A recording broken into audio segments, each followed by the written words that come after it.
Au lendemain des décisions du Conseil constitutionnel à propos des recours introduits par les candidats recalés par l'ECAM pour la présidentielle, c'est un sentiment d'arbitraire et d'injustice qui est perceptible à mains égards. La certitude qui se sera dégagée des débats devant le Conseil constitutionnel, c'est que quels que soient les arguments développés par les recourants, aucune autre issue que celle décidée par cette juridiction ne pouvait prospérer. Celle dont la volonté du Conseil constitutionnel, son libre arbitre, comptait, comme celui de l'AFCADIO dont parle André Gide dans les caves du Vatican.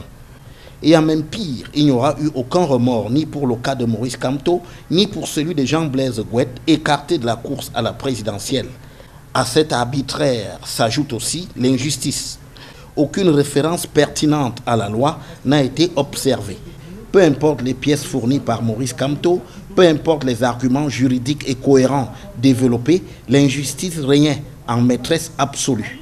Bien sûr qu'au regard du combat politique, on peut réduire cette situation au seul sort réservé aux leaders du MRC, mais en réalité, c'est tout le Cameroun qui est désormais malade d'arbitraire et d'injustice.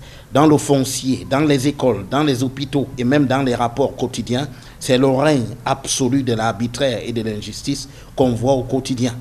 La conséquence la plus immédiate de cet état de choses est la montée en puissance de la justice populaire et de ces drames comme celui de Bafoussam récemment. Au risque de courir à une implosion, il faut bien que la justice et l'équité finissent par prendre le pas sur l'arbitraire et l'injustice au Cameroun.